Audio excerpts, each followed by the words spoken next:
అది మన ఉద్యమ పురోగమనానికి ఉపయోగపడుతుంది. ఇప్పుడు మనం కలిసిన దానివల్ల పురోగమనానికి ఉపయోగపడదు, ఒక సంతోష భావాన్ని మాత్రమే కలిగిస్తుంది. కానీ కదలిక రాదు, కార్మిక వర్గంలో కదలిక రాదు. కార్మిక వర్గంలో కదలిక తేవడం కోసం మనం దీక్ష వహించాల్సిన అవసరం ఉంది. అందుకే ఇది పండగ దినం. పండగ అంటే పరమాన్నాలు, భక్ష్యాలు, పిండి వంటలు చేసుకునే కాదు. మేడేని పర్వదినము పండగ దినం అంటాడు లెనిన్. అంటే అవి పిండి వంటలు చేసుకునే పండగ దినం కాదు. శ్రామిక వర్గ సంఖ్యలని బద్దలు పట్టడానికి దీక్ష వహించే రోజు కనుక అది పండగ దినం కార్మిక వర్గానికి.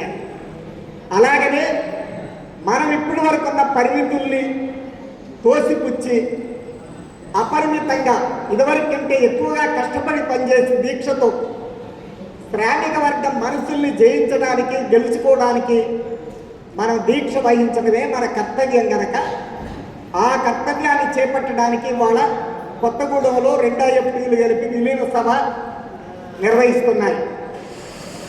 ఈ కోణంలోనే మనం ఇక్కడ స్పిరిట్ అందుకొని వెళ్ళాలి. మనం ఇక్కడ ఒకటి తీసుకొని వెళ్ళాలి. ఇక్కడికి హాజరైన కార్యకర్తలు రాష్ట్రం నలుమూల నుంచి వచ్చిన వాళ్ళు ఇక్కడ ఒకటి కానుకను తీసుకొని వెళ్ళాలి. ఒక దీక్ష, పట్టుదల, దాన్ని అందుకొని వెళ్ళాలి. అది మన ప్రజెంటేషన్, అది మన కానుక, అది సభ ఇచ్చేటటువంటి బహుమతి. దాన్ని అందుకొని తమ తమ ప్రాంతాలకు వెళ్ళి పనిచేయాలి.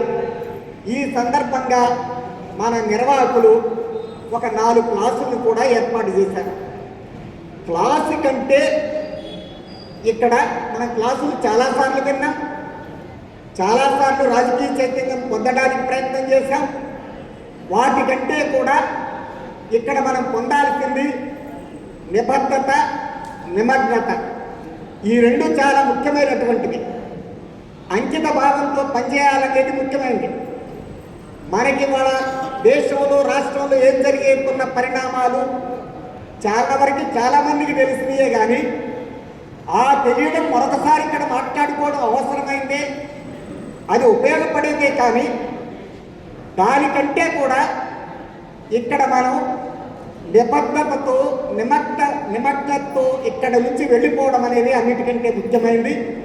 సరే, అందుకనే కార్మిక వర్గం మీద పాజిటివ్ గురించి మనం మాట్లాడేటప్పుడు దాని లోతుపాతులతో, దాని విస్తృతార్థంలో ఇవాళ ఒక సుదీర్ఘమైన క్లాస్ లాగా మాట్లాడుకోవడానికి కాదు, కానీ సంక్షిప్తంగా మనం చెప్పుకుందాం. అసలు ఫాసిజం అనేది మోడీ ప్రభుత్వం వచ్చాక బాగా ఉనికిలోకి వచ్చింది. అంతకుముందు లేదని కాదు.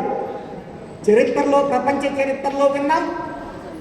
మోడీ ప్రభుత్వం రాకముందు కూడా ఫాసిస్టు ప్రమాదం గురించి మనం బాబ్రీ మసీదు కూల్చిన దగ్గర నుంచి, వాద్రా మారణకాండ నుంచి కూడా వింటున్నాం. ఈ పదాల బట్టి అది పాపులర్ ఫామ్కి వెళ్ళింది. అంటే ఫాసిజం అనేది అందరికీ తెలిసిపోయింది. అంతకుముందు కేవలం రాజకీయ విశ్లేషకులకి, చైతన్యం కలిగిన వాళ్ళకి, పుస్తకాలు చదివే వాళ్ళకి, అధ్యయన పరులకి మాత్రమే తెలిసిన ఫాసిజం అనే పదం ఈ 10 ఏళ్లలో చాలా ఎక్కువ మందికి తెలిసింది. అదేవిధంగా కార్పొరేట్లు, మనం ఒకప్పుడు టాటా, బిర్లా, పెట్టుబడిదారులు అనే పదమే విన్నాం. కార్పొరేట్లు అనే పదాలు సాధారణ కార్మికులకి వినేవాళ్ళు కాదు. ఇవాళ 2 పదాలు, ఒకటి ఫాసిజం, అది రాజకీయ రంగంలో, ఒకటి రెండోది కార్పొరేట్లు, అది ఆర్థిక రంగంలో. ఆర్థిక రంగం, రాజకీయ రంగం, ఈ 2 రంగాల్లో 2 పదాలు గత 10 సంవత్సరాల కాలంలో ఉనికిలోకి వచ్చాయి, వాడుకలోకి వచ్చాయి. ఎవరి నోట్లోకి వెళ్ళినాపో కార్పొరేట్ల పరిపాలన, ఎక్కడ చూసినా కార్పొరేట్ వ్యవస్థ అని.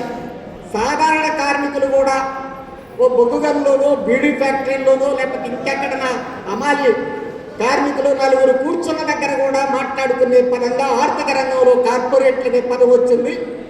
రాజకీయ రంగంలో ఫాసిజం అనేది, ఫాసిస్టులు అనేది వచ్చింది. ఈ 2 పదాల మధ్యన ఒక పొత్తు ఉంది, లింక్ ఉంది. ఆ లింకే మనం ఇవాళ అర్థం చేసుకోవాల్సింది. వాస్తవానికి మనం రోజు వింటున్న ఈ భాషలోనే మనం ఆలోచిస్తే, ఒకప్పుడు మనం ఏమనే వాళ్ళమంటే 2 వర్గాలు ఉన్నాయి, దోపిడీ వర్గం, పీడిత వర్గం. అంటే పీడక వర్గం, పీడిత వర్గం 2 వర్గాలు ఉన్నాయి. 100కి 90 మంది దోపిడీకి గురయ్యేవాళ్ళు, 100కి 10 మంది దోచుకునే వాళ్ళు. ఈ 2 ఇది వర్గ సమాజం. 2 వర్గాలు